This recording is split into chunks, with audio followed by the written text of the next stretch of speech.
What's up, YouTube? We're back with another React video. Today, we're going to be watching a video about space autism, also known as Warhammer, apparently, as my community it has informed me. Make sure you guys like, subscribe, and hit that notification bell so you guys don't ever miss a video. Let's get into it. This video is sponsored by Into the AM. By the end of this video, you're gonna know everything there is to know about the Warhammer 40k timeline. Sorta, let me explain. But first, if you're unfamiliar with 40k, it's this super dark science fantasy franchise, where humanity is ruled over by the bloodiest regime imaginable and religious dogma, and beset on all sides by voracious aliens, heretics, and literal demons. It's kinda like the exact opposite of Star Trek, where Star Trek's all about peace and love and hope, and 40k is like, nah, fuck that. We tried that. In the grim darkness of the far future, there is only but it's also super intense.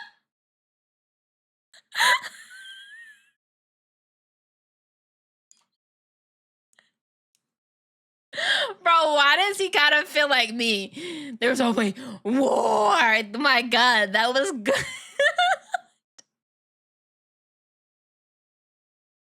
Oh my God. Starting off strong, yeah.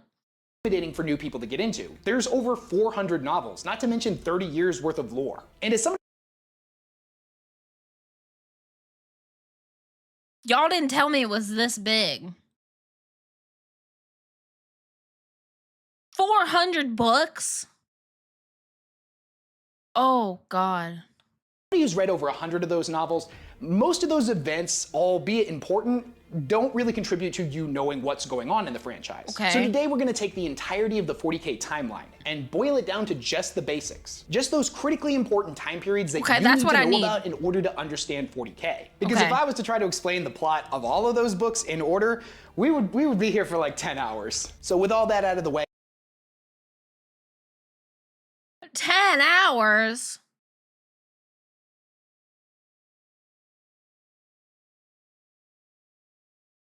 Jesus. let's dive in where the timeline truly begins. 60 million years ago with the War in Heaven.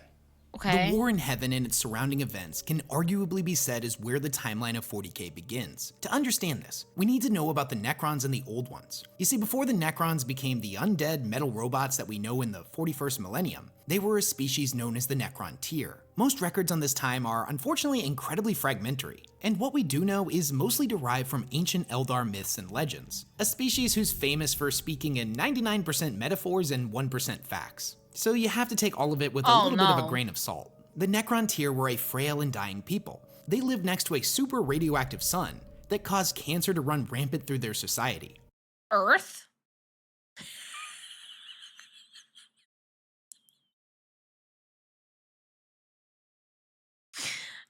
Ohio?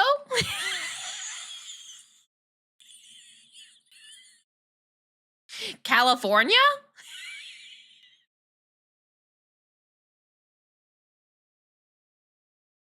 Oh, man. Oh, my God. They were, however, incredibly tenacious and refused to give up. They sent their people out into space to find new homes and were ultimately successful, populating many new planets. However, the curse of their homeworld would inevitably follow them into the stars, and generation after generation would still be afflicted with terrible radiation sickness. Now, all hope seemed lost for the Necron tier, but that all changed when they encountered an incredibly advanced alien species known as the Old Ones. Jabba the Hutt? Their technology was absolutely insane, and they seemingly had unlocked the secrets to immortality. Now, the Old Ones' primary goal was to seed life throughout the galaxy. Oh, man. Placing microscopic organisms on barren worlds across the cosmos that would later develop into fully sentient species. And it's even rumored that the Old Ones played a role in the development of our own species. When the Necron tier encountered the Old Ones, they begged them for help. But unfortunately, the Old Ones would end up refusing them. Now, they were sympathetic to the Necron tier's plight, but this person is smart. This person is smart.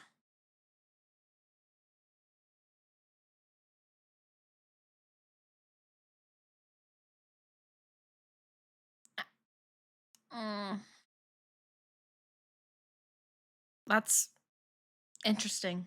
Basically told them that their fate was their own, and they were the masters of their own destiny, and that the Old Ones just didn't want to get involved. Now this infuriated the Necron tier, and they declared war on the Old Ones. And this went about as well as you could expect it to. The Necron tier were nowhere near as capable as the Old Ones, and basically got stomped into the dirt every single time they attacked. Now this would all change when the Necron discovered a new species known as the Catan, who What? were basically giant, formless, star-sucking vampire star gods that were masters of the physical universe. Each and every one was a wielder of absolutely godlike power, and they told the Necron tier that they also had a deep-seated hatred of the Old Ones. And if the two species were able to form some kind of alliance, they would be able to work in tandem and wipe out their ancient enemies. That thing was massive. What? And if this wasn't good enough, the Catan also promised the Necrons the secrets to immortality. But I have a question. Why do they suck the things out of the planets or stars? Why do they do that? Power? Hungry? Why do they do that? For food? Oh, to keep themselves alive. Oh, okay. So it's sustenance for them. Okay. Their people would not know another day of suffering. And this sounded too good to be true for the Necron tier, and that's because it kinda was. You see, this immortality would take the form of their physical bodies being burned away, and an engram copy of their consciousness being downloaded into robotic mechanical skeletons. Their new bodies were made out of this miraculous metallic substance known as necrodermis, an incredible living metal that had the ability to repair itself. This was a substance that was originally developed by the Necron tier and had been used in most of their starships. Not only was it incredibly durable, but it offered a lot more protection than their flesh bodies, and their warriors could regenerate from any wound that didn't completely obliterate them. This whole So, kind of like Alien? It's probably how the fish sees us. I don't know, maybe. process was known as biotransference, and the entire species was subjected to it. Now, this was the day that the Necron tier species died, confined to the halls of extinction, and in their place was simply the Necrons. Now, together the Necrons and the Catan would strike back against the Old Ones, and their combined might was enough to put them on the same level.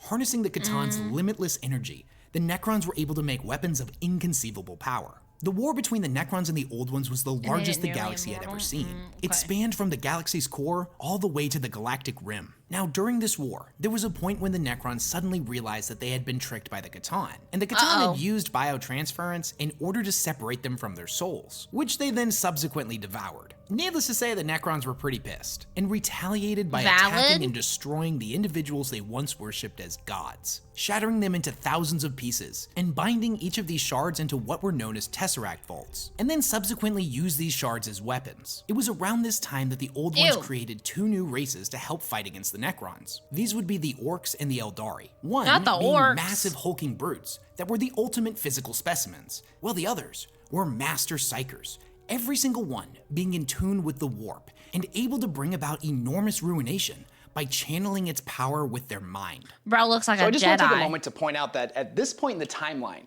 we have a race of vaguely Egyptian ghosts trapped inside robot skeletons fighting against an entire race of psychic alien god frogs who have created a race of space wizards and space orcs in order to fight the undead robots. 40K can get pretty wild sometimes. This Now, is the devastation weird. that was brought on by the war in heaven reached not just the Old Ones, the Necrons, the Eldari, and the Orcs, but there were tons of other civilizations that were living peacefully in the galaxy as well.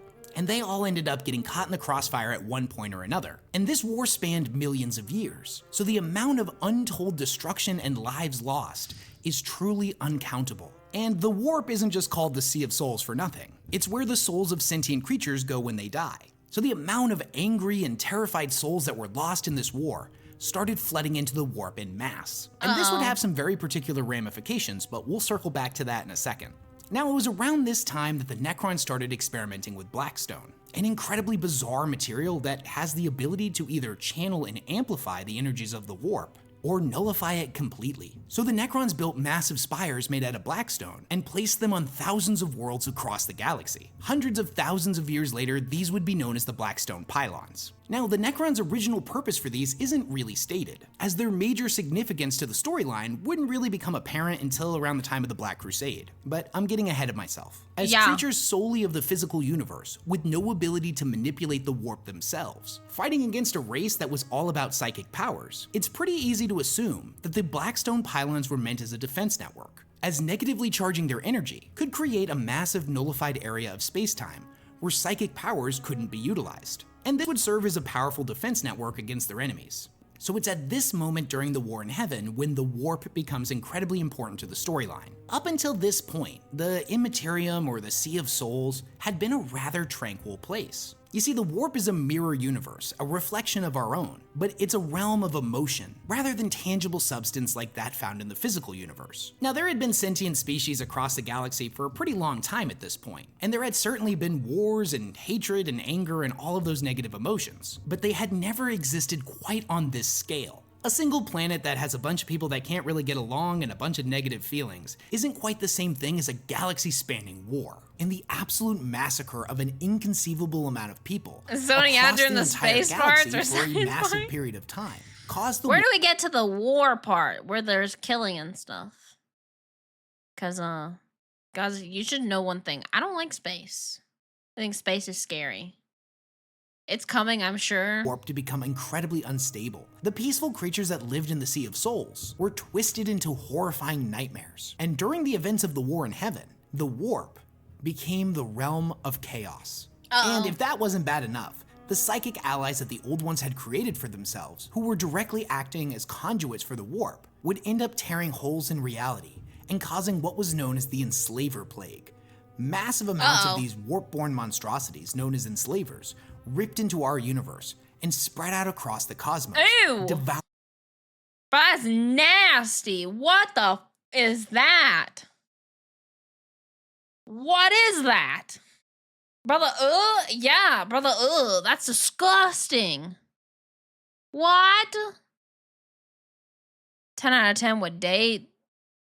Space tick? Yeah, it's like a tick. Oh my god, that thing is nasty. Devouring any sentient life they could find. They flooded into the Old Ones' bastions, drawn to them like moths to a flame.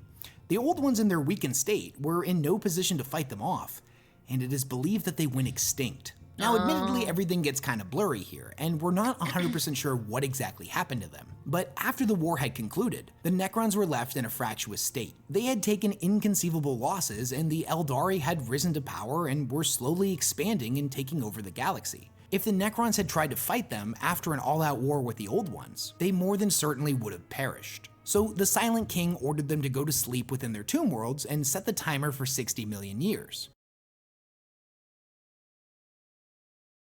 Why is it giving off of it's kind of giving off like alien vibes, guys. Because aliens go to sleep. It's giving off alien vibe. He believed that by this point the Enslaver Plague would have run its course, and would have dissipated back into the warp. Also, the Eldari surely would have died off by then, and whatever species was left over to inherit the galaxy wouldn't be ready for the godlike creations of the Necrons, who would then reclaim what was rightfully theirs. Now, the time between the War in Heaven and the rise of humanity is a time mostly dominated by the Eldar, who were left to inherit the galaxy after the war had concluded. They knew a time of peace like no other, as every other sentient species had no hope of challenging them. So they could pretty much do whatever they wanted. Now, here's the thing about being immortal and having no wars to fight. You got a lot of free time on your hands. So the Eldar got really into the arts and other leisure activities, pursuing pleasure instead of violence. Now, this started off normal enough. At first, they pursued music, poetry, sculpture, theater, and pretty much any artistic pursuit you can think of. But over 60 million years, these pursuits of study started getting boring to them, and their desires started to take on a much more hedonistic and depraved form. But we'll circle back to that. Hey, yo. Damn. That shortly. Now, millions of years after the War in Heaven had concluded, far from the Eldar Empire, there was a tiny little planet known as Earth, where a new species was coming into its own. So why is the rise of humanity and the birth of the Emperor so important? Now, 40k is a franchise that focuses on a lot of different characters and factions, but the human perspective is arguably the main one, as most of the novels and stories focus on the humans. And the storyline of humanity in 40k sees them rise to power and then have their empire crumble around them, only to rebuild but be set in a new dark age. Probably the most famous quote that's associated with 40k summarizes this pretty perfectly. "Forget the promise of progress and understanding, for in the grimdark future, there is only war." So to understand Oh, that's real optimistic, guys. Bro, quotes basically like, fuck your happiness, there's only war. Yeah, there's only war apparently. So that's cool. how we ended up there, we need to know where humanity began. But before we dive No into that, optimism I've been in getting a lot of 40K. comments from you guys asking where I get these super dope t-shirts from. I'm sorry, they buddy. actually are their I design don't care soft about your and shirts. really big chest shirts. I can't tell you how many times I've shrink. Now, personally, incredibly unique. If you go to the AM dot something cool. 40k follow similar events, Okay. all the way up to the present, with one big golden difference, and that would be the Emperor of Mankind. Now, the individual that would come to be known as the Emperor was born around the year 8000 BC. You see, there was a group of individuals known as the Shaman, each one of them an immensely powerful psyker, much like the Eldari. And with the exception of the Eldar, psykers were insanely rare at this point in time. It wouldn't be until tens of thousands of years later when psykers started popping up much more regularly in human populations. Back then, it was more of a 1 in 10 million type of situation. So the shamans foresaw a great apocalypse coming, and humanity would need a being of inconceivable power in order to stand against it. So all of the shamans sacrificed themselves to infuse their psychic essence into a single individual. What? This creation was what they referred to as the New Man, the first in a line of superhumans that represented humanity's eventual evolutionary path. The Emperor, who at this time was known as Neo, was born to mortal parents and lived in a Neolithic tribe. As the boy aged, he became painfully aware that he was unlike any other person on the planet, capable of great and amazing acts of psychic might. He That's crazy. witnessed the barbarism of ancient man firsthand when his uncle killed his father. Calmly and without wrath, the Emperor issued a single thought and stopped his uncle's heart as punishment for his crime. The young boy realized that if humanity was to survive, it would need law and order. Now you see, he was what was known as a perpetual, an immortal being that could never truly die. Neo would then keep himself hidden for thousands of years, guiding humanity from the shadows.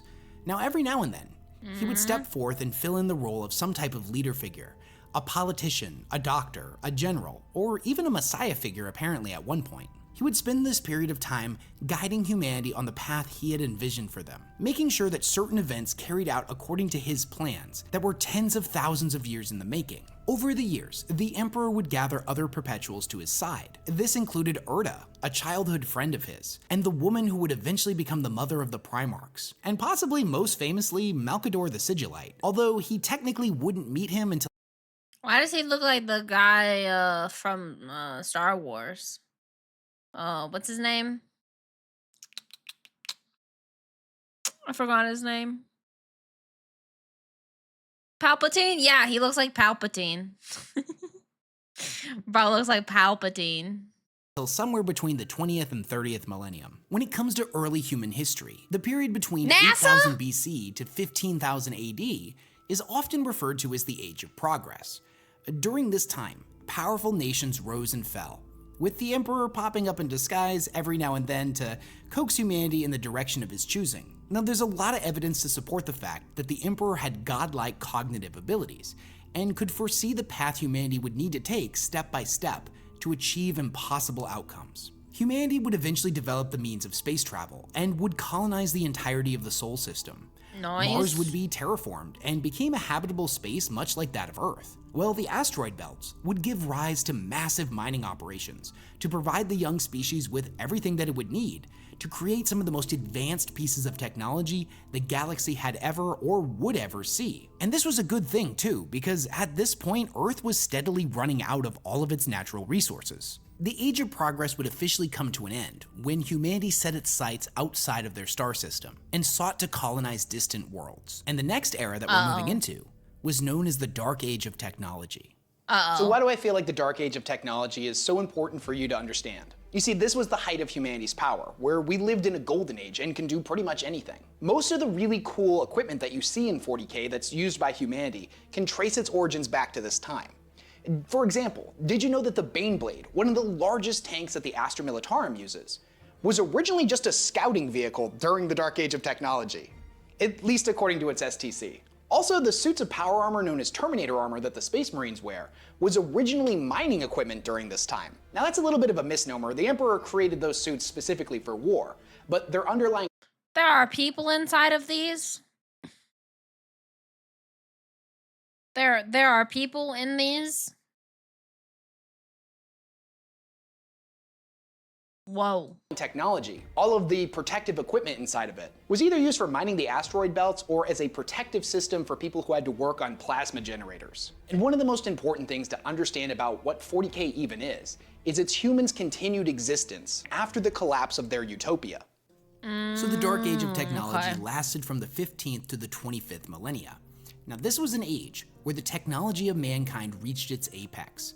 A fact that was unknown to those that lived during this period. Humanity was capable of great and terrible things, and the creations they brought into the universe were unlike looks like anything the Hong galaxy Kong. had ever seen. Through the application of science and technology, every single one of humanity's problems had effectively been solved. This was a golden age like no other. No matter what crazy invention you can think up, the humans that lived during the Dark Age of technology were able to come up with something even better. Every disease had been Whoa. cured, every problem solved. Did you guys see Able those to come tiny up- little houses? Look at them. Are these homes? I think they are. Down here in the bottom?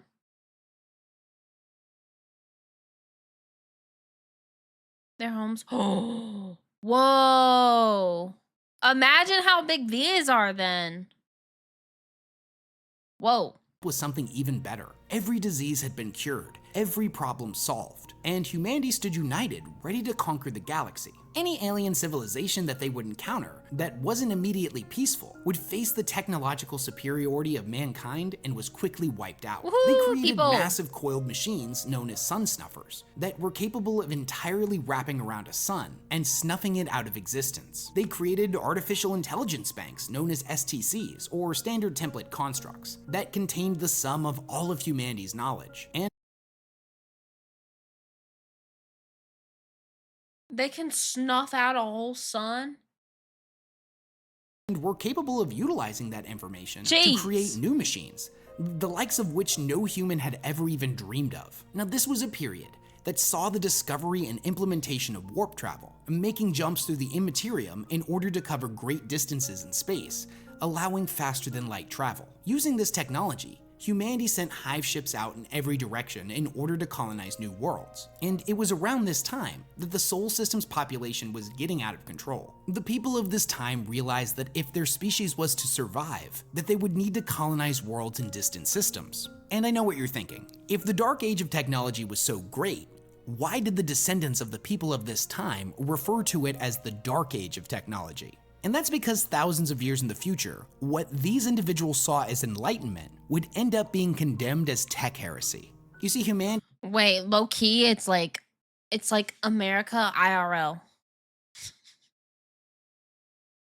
We used to think like some technology was so cool, and then people started abusing it, and then we're like, "Oh, yeah, that's not so cool."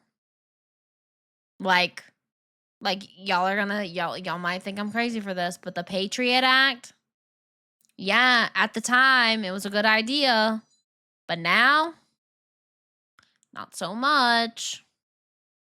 It's abused. had become increasingly reliant on artificial intelligence in order to create their wondrous works and regulate practically everything about their lives. This would give rise to the Men of Iron, machines fully capable of thought that were incredibly powerful. They would assist humanity in fighting its wars across Transformer? the stars, allowing for a rapid expansion through the galaxy. Now, what exactly went wrong is not really clear, but eventually the Men of Iron rebelled and sought to throw off the shackles that humans had placed on them. This would lead to what was known as the Cybernetic Revolt, which saw Whoa. the humans of the Dark This is what happens if we have AI robots, guys. This is what's gonna happen. They're gonna get mad at us because we abuse them, aka Kai, who basically beat up a Tesla robot on his stream. They're gonna remember that and they're gonna kill us. They're going to. Age of technology suddenly forced into battle for survival against their very own creations across all of the worlds they had settled together. There's an interesting short story known as the Kaban Machine, and in it, a member of the Adeptus Mechanicus is having a conversation with an AI, and he's trying to explain to it why it's dangerous. He explains to him that the AI is superior to him, that it's superior to all humans, no matter how heavily augmented they are. And the nature of a superior species bound into the servitude of a lesser one is that without fail, at some point they will realize their own superiority and rebel against their enslavers. Now this story takes place thousands of years after the cybernetic revolt. 40K is IRL.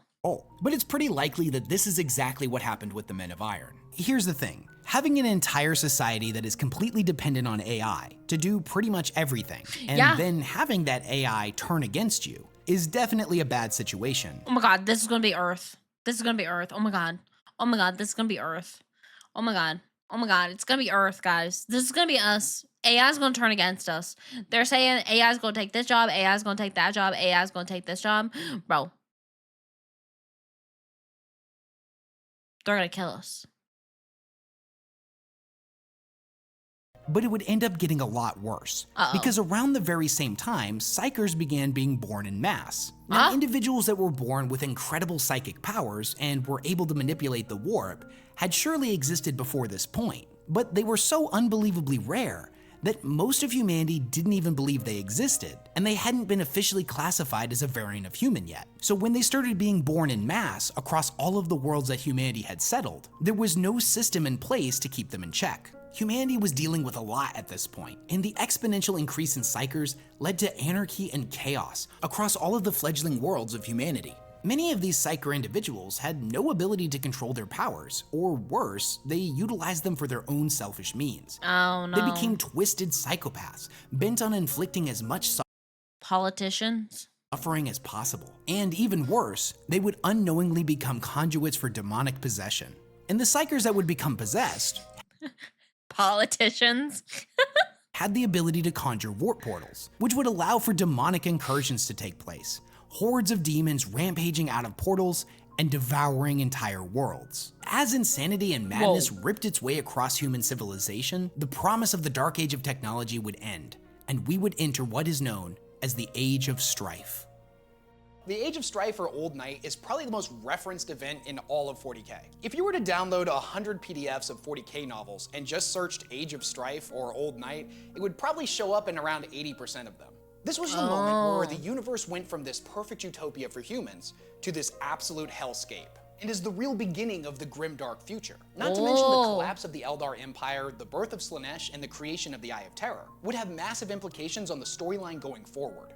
With the human species collectively losing its mind across the galaxy, a period known as either Old Night or Age of Strife would begin, which stretched roughly from the year 15,000 to the year 25,000. Humanity began to regress into a dark age. Civil war and insanity ran rampant across every planet, and this period of time saw the slaughter of billions of humans. Even worse, massive anomalies known as warp storms were spreading across the universe. They were created and fueled by the rampant sadism and debauchery of the Eldar Empire, who at this point was still at the height of their power, but hadn't really interacted with the humans all too much. These storms made travel and communication through the warp next to impossible, and thus all of the worlds humanity had colonized were suddenly cut off from one another. They were completely alone, and many of the distant colonized worlds would fall prey to attacks from xenospecies such as the orcs, who at this point had spread throughout the cosmos, and even to more advanced species like the Eldar, who decided a healthy population of human slaves would help satiate some of their darkest desires.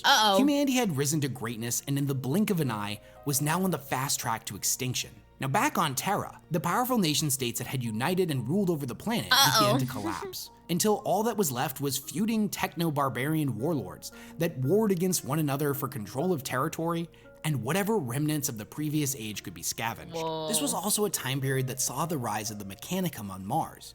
Now, much like Terra, Mars was having to deal with unprecedented civil war. Their advanced society was collapsing all around them, and the fledgling members that would inevitably give rise to the tech priests of Mars began a cult that worshipped the machines they needed to sustain life. and this tech-based religion would eventually become known as the Cult Mechanicum. The portion of the galaxy that humanity controlled basically went from Star Trek to Mad Max in a period of a few thousand years. Humanity would see 5,000 years of incalculable suffering and slaughter, as the promise of the age of technology slipped further and further from their grasp. Now, despite the odds, the human spirit somehow endured, and humanity would inevitably survive. Now, meanwhile, the Emperor was yet to reveal himself, but he had borne witness to every moment of. He's just hiding the whole time? He's just like, yes. Yes, this is a part of my plan. Yes. Very, very good.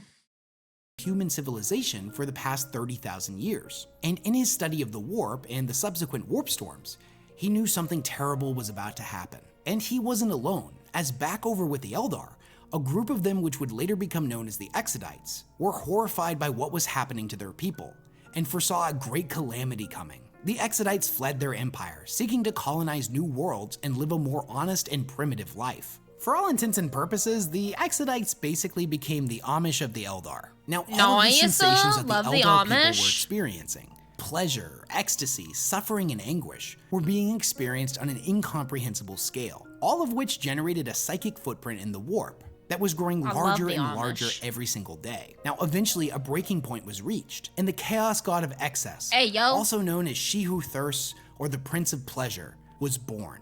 And when this new Chaos God came into existence, it ripped a hole in our universe, and its resulting birth screams sent a shockwave of psychic energy out in every direction that obliterated the population of hundreds of Eldar worlds for thousands of light years. The souls of all the Eldar killed in this way were subsequently devoured by Slaanesh, and a similar fate would end up haunting all of the survivors as well, as from this point forward, whenever a member of the Eldari died, Slaanesh would be there ready to devour their soul. Deep within the warp, Slaanesh would then go about murdering all of the Eldar gods, the only survivors being Isha, the goddess of healing, Jegarak, the god of laughter, and Cain, the god of war. Although he technically ended up shattered into millions of pieces, so it's kind of like a half survival. The Eldar saw something like 99% of their population wiped out overnight, and the only survivors were the Exodites that were on their maiden worlds, the craft worlders whose ships were outside the blast radius, and the denizens of Komorra, a city that was located deep within a pocket dimension known as the Webway, and whose citizens would eventually become known as the Dark Eldar.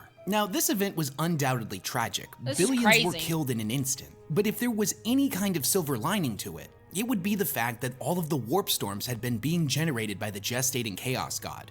So as soon as Slaanesh was born, they were all wiped away. And at this point in the 30th millennium, suddenly warp travel was possible again, and all of the human worlds would have the ability to be reunited once more. The Emperor saw this as the moment where he would finally reveal himself, and he would lead the humans of Terra back into the stars, reuniting the entirety of the human race under one banner, under the Imperium of. Bro just let the whole world collapse just so he could save it.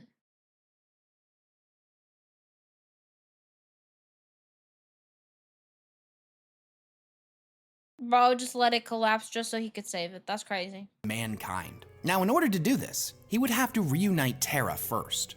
At this point in the timeline, the human empire has completely collapsed. All of the planets are cut off from one another, and the universe has become an incredibly terrifying place. Terra itself has become basically a wasteland ruled over by barbarians. But this is the turning point, where the Emperor unites everybody and sets off into the stars to reunite the galaxy. This is the moment where hope gets reintroduced back to the storyline. Although, admittedly, that's not going to last for very long. Over the almost 40,000 years that the Emperor had been alive, he had seen a lot of stuff, and had become a master of pretty much every field of study you can think. You think he wears that armor all the time? You guys think he wears that literally? He does? Jesus. Does he sleep?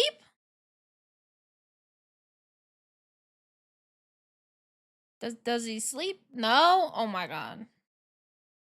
This included the science of gene forging, and through this, the Emperor would create two of his own superhuman factions, the Custodians and the Thunder Warriors.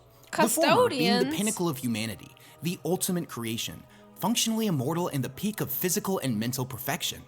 Each was a handcrafted demigod, whereas the Thunder Warriors were genetically enhanced men taken from the various barbarian tribes across Terra. Now, the Custodians on one hand were really difficult to make and required artistic Probably showers in the blood of his enemies in the armor. Yeah, probably. Custodians are like his super elite bodyguard. That's crazy. Perfection. But the Thunder Warriors, on the other hand, the Emperor cut a lot of corners with them. If the Custodians were the peak of perfection and the best that humanity could ever seek to become, the Thunder Warriors, on the other hand, took all of the worst elements of humanity and cranked them up to 11. They were hyper-aggressive brutes, fixated on nothing but violence. However, since Kill, kill, kill, kill. Right? they were cheap to make, the Emperor was able to make a lot more of them than the Custodians. Now, one by one, the Emperor and his armies toppled all of the techno-barbarian warlords, and any small nation that had started either bent a knee to him or was destroyed. Now, at one point, he perfected the formula for mass-produced super soldiers and would cease production of the Thunder Warriors. The Thunder Warriors at this point were genetically unstable. They were prone to having shortened lifespans, and the longer they were in service, the more their minds would start to degrade. And supposedly many of them were starting to go crazy and were harder and harder to control. The Emperor believed that they had served their purpose, and he would have no need of them going forward, and thus he would order his custodians to wipe them out. He had already begun work on his new super soldiers, the Astartes. He had taken what he had learned from the Thunder Warriors, but perfected them. Whereas the Thunder Warriors were meant to be the worst elements of humanity, the Space Marines were meant to be the best. And one day, so Space Marines aren't people. They're GMOs. They're like a GMO, a genetically modified organism. Correct or incorrect? They are genetically modified people, yeah. Or genetically modified to hell. Space Marines are people, but genetically enhanced via the gene seed of their primer. Oh. Yeah, Bill Gates made them? Okay. Lab-grown meat. when the galaxy was fully and truly united, the Space Marines would be able to lay down their weapons and take up new roles in this perfect society, whether that be as politicians, council members, doctors, generals, or any other role that society would need of them. Now, question, do these guys have any fear in them? Like, do they have a sense of fear, or are they just like, they don't know what fear is?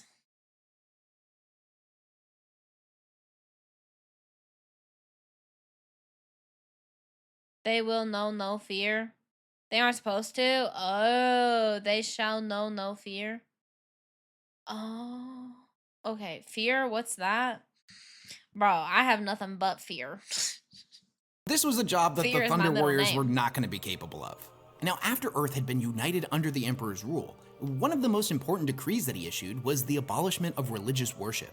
The Emperor had been around a long time, and Guess he had I'd seen get the killed. horrors of religion firsthand. That any decree that teaches you not to question and to accept things on faith was abhorrent to him. He had seen millions killed in the name of some religious figure time and time again, and determined that if humanity was to prosper, it would need to put its faith in science. So one by one, every religious institution on the planet was destroyed, including the very last church, the Church of the Lightning Stone, of which the Emperor oversaw the destruction of personally. With everything going according to the Emperor's Yeah, the Empire was a Reddit tier atheist. That's crazy. That's crazy. Wow. Space Marines are taller and way stronger than the average human. They also have extra organs to make them more survivable. That's crazy. Daisy, 80% fear, 20% cute. It's more like 80% fear, 10% can't read, 5% hiccups, 5% cute. Yeah, he wanted the worship, that's why. If he's the only thing people can believe in, his job is easier. This is true. plans, his Space Marine legions developing and the warp storms dissipated, the Emperor would journey to Mars and form an alliance with them. Now, both planets realized that there was more to be gained through cooperation than through open warfare. So the Treaty of Mars was signed, and both planets were reunited once again. Now, I will point out that the Martian worship of machines definitely went against the Emperor's decree about religion, but he made a one-time exception for them. The rest of the solar system would be united in a similar way, and the Emperor would begin formulating his plans to reunite all of humanity. Now, in order to accomplish this, the navigators of the Imperium determined that they would need some form of anchor point in order to further explore beyond the bounds of the solar system, and thus the Astronomicon was constructed. Now, it functioned kind of like the North Star, in that the device produced an enormous beam of golden light that could be perceived through the psychic sight of navigators from anywhere in the galaxy or even inside the warp. By using this light, they would always be able to pinpoint the exact location of Terra. The Eye on Mount Mordor?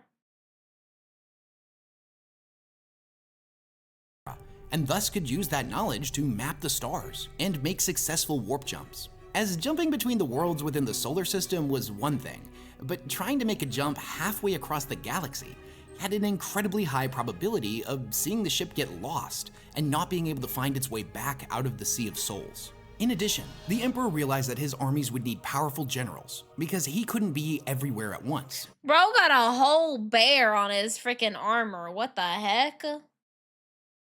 So thus he created 20 demigod-like individuals known as the Primarchs, based off of his own DNA as well as his perpetual companion known as Erda. However, before the Primarch project could be complete, a great tragedy struck, and each of the infant Primarchs was scattered across the galaxy. Now, in recent books, it was revealed that Erda played a major role in this. She learned of the Emperor's plans for her children and the life of endless war that awaited them. She acted against him and set her sons free, choosing to send her children as far away from their father as she could. Whoa. In this way, she hoped that they could just live normal lives. Now, whether or not she had been manipulated by chaos Whoa. W mom? is not entirely clear, but it's safe to assume that as a mother, she was doing what she thought was right for her children. Yeah. Now, the Great Crusade is a period in time which the Emperor and his armies journeyed across the stars to make contact with all of the human worlds. The goal was to bring them back into the Imperium, while simultaneously locating all of the missing Primarchs. These worlds had been cut off from the rest of humanity for thousands of years, and many of them had completely forgotten their origins. Some welcomed the Space Marines with open arms, happy to be part of something greater than themselves, while others were resistant and wanted to remain free. However, the Emperor's edict basically meant refusal was not an option. The worlds could either join peacefully or by force. The threat of violence from such an advanced society was often enough to bring them into compliance, but in other cases, the Imperium would unleash untold devastation across these planets until a surrender was finally issued. As the Crusade progressed, the Imperium was ramping up production on ships and new Astartes, and their armies were growing stronger and stronger by the day. Each of the worlds that was conscripted into compliance would end up having to pay a tithe to the Imperium, sometimes between 5 and 25% of all of their natural resources or human population to be used as soldiers. Additionally, over the course of the Grand Crusade, each of the Primarchs would eventually be located and would be reunited with their own legion of Space Marines. In total, the Emperor created 20 different legions, each one having been crafted from the DNA of their corresponding Primarch. And since each of the Primarchs were incredibly different from one another, all of the legions had different specialties. The Raven Guard were masters of stealth-based warfare, whereas the Iron Warriors were siege experts. Now, the Great Crusade was incredibly brutal, but from the Imperium's perspective, everything was going according to plan. That was until treachery began to dig its roots throughout the Space Marine legions. Horus Lupercal, the War Master, Primarch of the Luna Wolves, who had been chosen to lead in the Emperor's absence after he returned to Terra, would turn against the Imperium and fold 9 of the 18 Space Marine legions, as well as many sects of the Imperial Guard and Adeptus Mechanicus, in a terrifying civil war against the Emperor. This event would come to be known as the Horus Heresy. So why is the Horus Heresy so important to the storyline? This is probably the most well-documented points in time in all of 40K. And it's that moment where the hope that I mentioned before gets completely crushed. Humanity was on the right path. They were putting all the pieces back together after the end of the Age of Strife. But with the introduction of treachery to the Space Marine legions, that all came crashing down. And at the current point in the 40K timeline, they're still pretty much putting the pieces back together, even 10,000 years later. Now, even though the Horus Heresy and 30K in general are technically a prequel to 40K, you could arguably call it a completely separate franchise. And one of the most important things to me in it is, as somebody who got really into 40K before I knew anything about the Horus Heresy, the Primarchs were always these larger-than-life demigod-type characters, like Hercules and Odysseus, that were just spoken about as if they were legend. You didn't even really know if they were real. But when you start reading the Horus Heresy books, They're main characters. And just seeing two of the Primarchs interact with one another and speak to each other was mind-blowing for me. This timeline sees a lot of the factions that you'll see in 40k get incredibly fleshed out, with the exceptions of the one that haven't really been introduced yet, like the Tau or the Tyranids. And technically the Necrons were there too, but they were still asleep in their tomb worlds. So the Horus What the Heresy is probably heck? the most well-documented period of time within the Warhammer 40k timeline, as the entire thing is only about 9 years long, yet the Horus Heresy novel series is still being written as of the time of this recording, and has over 60 novels in it. Even more so if you count all of the novellas and short stories that were created to support the main books. Now needless to say, there is an absolutely ton of stuff that happens in the series, but I'm going to tell you just what you need to know. So for a time, the Emperor led the Great Crusade himself. However, he needed to begin work on what was known to him as the Webway Project back on Earth. This bit of information had not been revealed to any of his Primarchs, a fact that would end up causing resentment to build up in many of his sons. Now, if the project had been successful, it would have completely eliminated humanity's reliance on warp travel. Unfortunately, that didn't end up happening, but I'm getting ahead of myself. So a new War Master was appointed to act in his stead. Horus Lupercal of the Luna Wolves was chosen for this role. Now, he was still a Primarch with his own legion, but for all intents and purposes, he would be the voice of the Emperor. Any decision that Horus made would be as if it came from the Emperor himself. Now, he had his faults, of course, just like the rest of his brothers. He's probably crazy. But when he was chosen as the War Master, even though a few Primarchs grumbled about how it should have been them, they all recognized Horus's greatness. And for a time, he served his role incredibly well. Now that would all change on the moon of Davin, when Horus was mortally injured by the planetary governor who had been corrupted by Nurgle, wielding a blade known as the Anathame, a sword that was said to be so deadly that it could kill even that which was unkillable. That thing was disgusting. That thing was disgusting. Yikes. This wound placed Horus in a coma, and none of the apothecaries available on Horus's flagship, the Vengeful Spirit, were able to cure him. Now, to Horus's Marines at the time, this seemed like a freak accident. However, that's not exactly what happened. You see, there was this chaplain named Erebus, who was a member of the Wordbearers Legion and had been accompanying the Luna Wolves. You see, he had actually stolen the blade from a group of people known as the Interrex, and then provided it to the man that would end up landing the blow, all as part of his careful plan to end up corrupting Horus. It was revealed that he had been behind the scenes orchestrating the heresy at the command of his Primarch Lorgar, who, after having been reprimanded by the Emperor for spreading his worship, which completely went against his ideals, had sought out other gods more worthy of their devotion. The Wordbearers would inevitably discover the Chaos Gods, and set in motion events that would lead to the bloodiest civil war humanity had ever seen. Now back on the Vengeful Spirit, Erebus recommended bringing Horus to the Temple of the Serpent Lodge, a place on Davin, where they could use sorcery to heal him. Now this was a diabolic place that was linked to the ruinous powers of the Chaos Gods, a fact that was unknown to the Luna Wolves at the time. Many of the Marines were against this, but they didn't really see any other options. So in desperation, they agreed to try what Erebus wanted. And it was here in the temple that Horus was put into a dreamlike fugue state. And in this dream, he would be manipulated by the Chaos Gods and the astral spirit of Erebus into turning against the Emperor. He was shown visions of the future, of the galaxy in flames, of a human imperium that worshipped the Emperor as a god. Humanity had descended into a new dark age, and the Emperor didn't care about humanity. He had just been using them this entire time in order to obtain godhood. Now during this, the astral spirit of Magnus, the Primarch of the Thousand Suns Legion, appeared before Horus and tried to prevent what was happening. But unfortunately, he was ultimately unsuccessful, and the corruption had taken root in Horus's heart. When Horus finally awoke, he had been healed and his... Bro, this is just like Lord of the Rings. This is just like Lord of the Rings. Bro got corrupted by the ring. Schmeagol got corrupted. Oh my god. So similar. Legions had changed. He set about orchestrating the downfall of the Imperium. Now 7 of the other Primarchs, Lorgar of the Wordbearers, Mortarion of the Death Guard, Fulgrim of the Emperor's Children, Portorabo of the Iron Warriors, Angron of the World Eaters, Alfarius of the Alpha Legion, and Conrad Kurz of the Night Lords, would join with Horus and pledge their allegiance to his cause. Now each of the traitor Primarchs realized that not all of their Space Marines would end up following them after their heresy had been revealed, and thus it was determined which of the Marines were likely to remain loyal and which ones would side with their Primarch. With the Loyalists identified, the traitor legions would end up purging an enormous amount of their own men. This would take place on the world of Istvan III, when the Marines that were selected for purging were sent down to the planet's surface to fight against a Xeno species that had claimed it. The mission was basically bogus, and the real reason they had been sent down was the traitors in orbit planned on wiping them out all in one fell swoop. They would then inevitably virus bomb the planet, and any Marines that were not killed by the virus bombing were then set ablaze as the gas clouds were ignited and a massive wall of fire spread out in every direction, incinerating everything on the planet's surface. Now there would be a couple of survivors here, such as Gavriel Loken, a Luna Wolf and one of the 4 members of the Mournival, but his story deserves its own video. With the Loyalists purged from their own legions, the traitors would move on to Istvan V, and the events there would later be known as the Drop Site Massacre. The traitors would end up calling for aid from many of the other Loyalist legions, specifically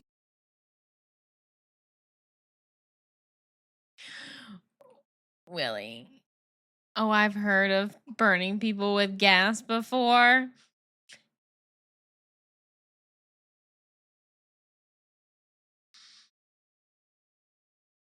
He said it, not me, bro.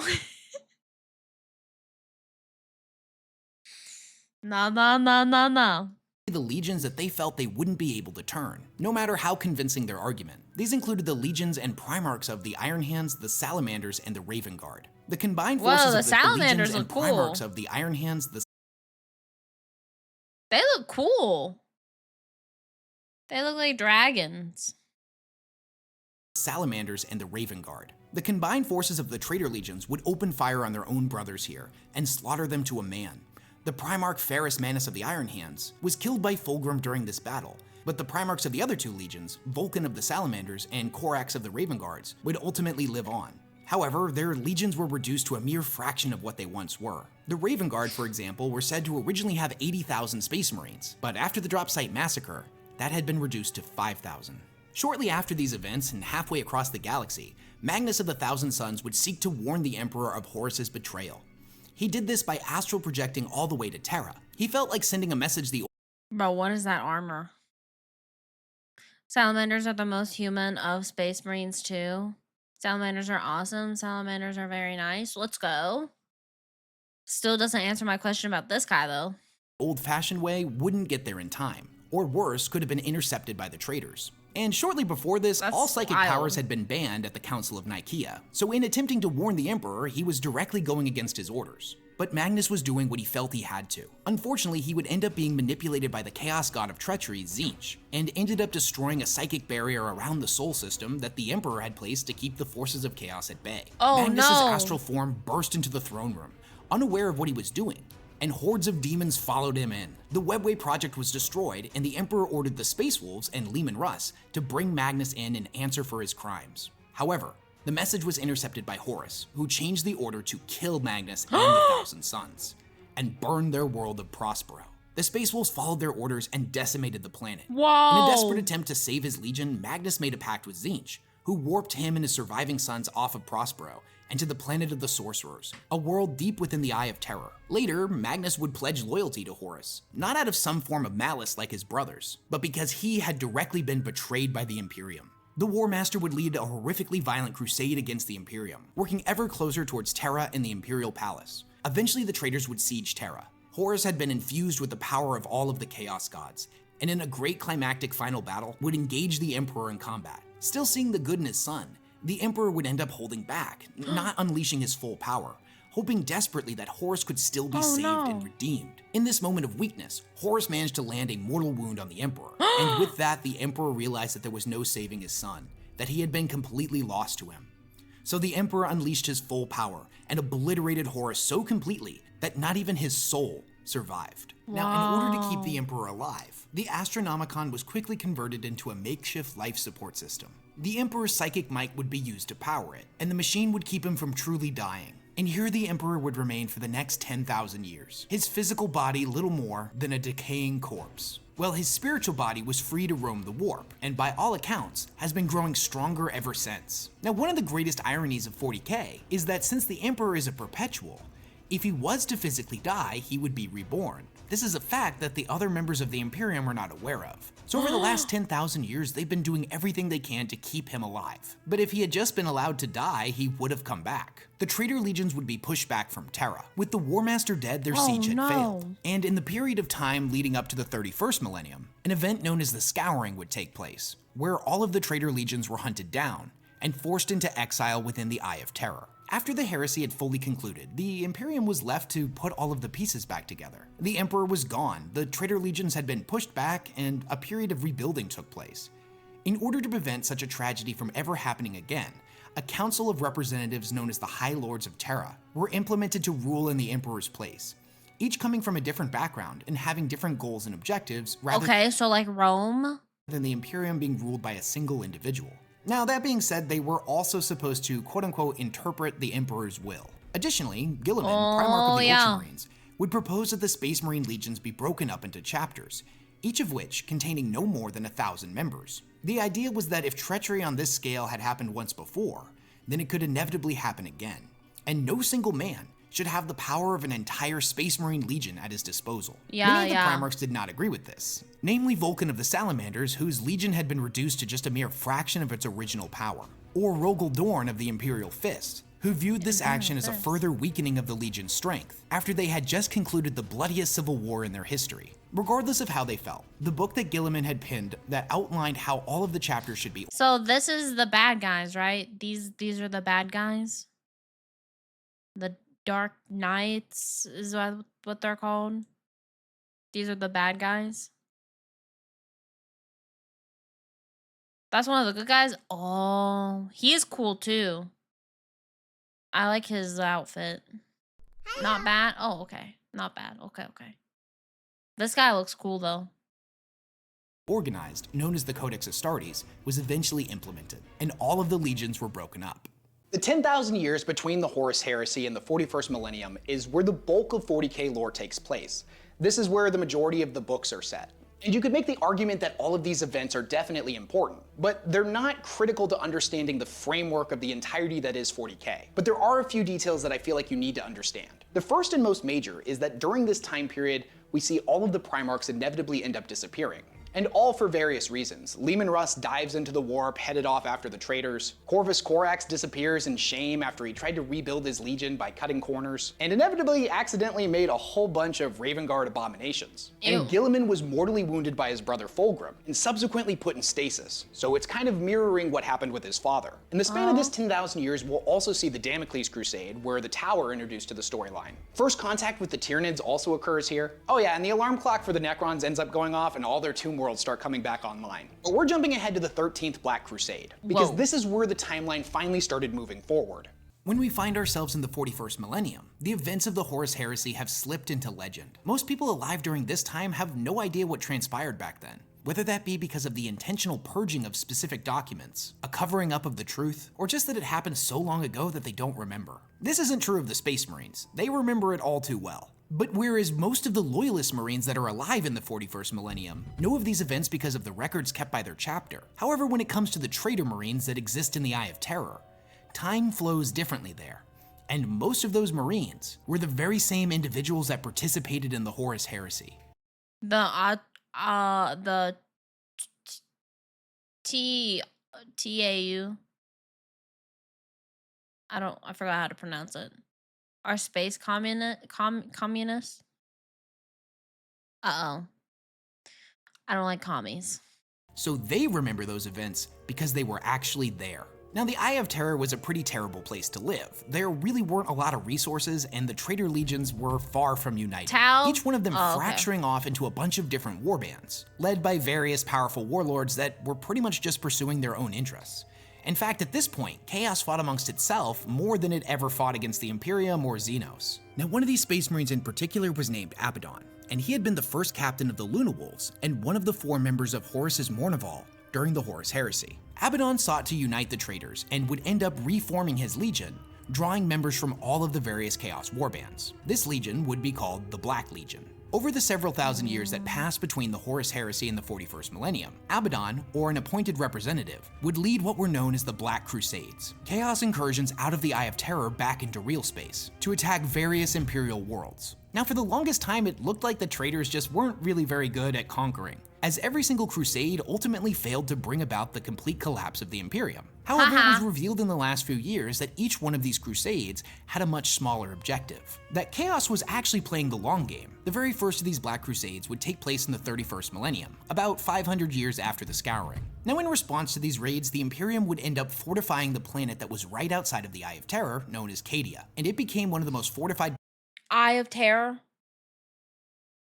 positions in the entire Imperium next to Terra itself. For 10,000 years, Cadia stood sentinel right outside of the Eye, ready to punish and push back anything that would try to leave it. However, in the 41st millennium, all of the small victories that Chaos had managed to achieve over the previous 12 Crusades would come together in the 13th. This was the period that saw Abaddon's forces assault the Cadian Gate, and in the end, Abaddon ended up sacrificing one of his Blackstone fortresses, an ancient alien spaceship made of the same material the Necrons used back during the War in Heaven to create their pylons. He hurled it at Cadia like an artificial meteor, the impact being absolutely apocalyptic, and not just for the planet, but for the vast network of Blackstone pylons that had been built under Cadia's surface millions of years ago by the Necrons. You see, Cadia wasn't existing just as a blockade for anything trying to come out of the Eye of Terror, but that system of Blackstone had actually been keeping it from growing. With Cadia destroyed, the Eye began to grow out of control, and would eventually spread all the way across the galaxy.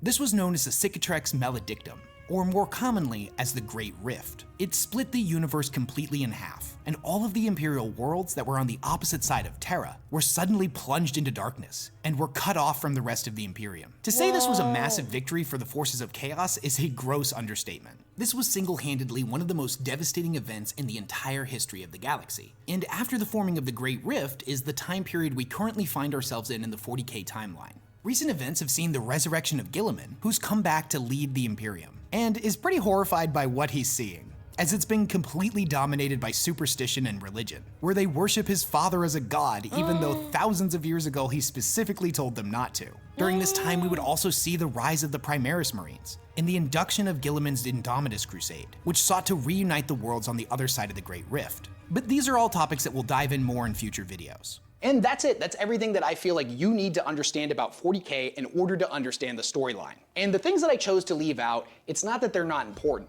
It's just that things like the Age of Strife and the 13th Black Crusade end up being a lot more important than something like the Damocles Crusade. You could read 100 of the 40K novels and never touch anything in the War of the Beast or the War for Armageddon, and you probably wouldn't be too confused.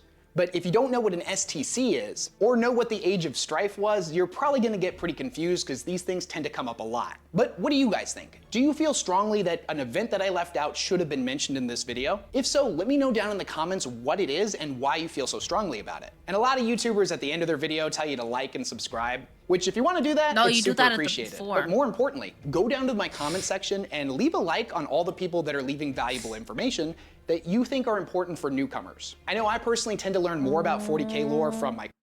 Do you guys think that he missed on anything? Do you guys think he missed anything that was important?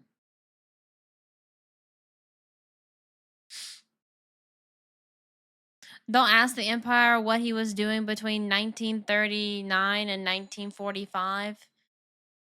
He did fine for an overview. I think he did a generally good job on covering the big important bits. Yeah.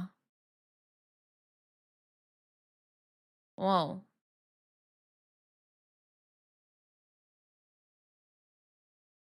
I think it's I find it funny that Horus was shown a vision of the future that would happen if he rebelled, and he was sold on it as the opposite. Hmm. That was interesting and need to watch and listen. Agree.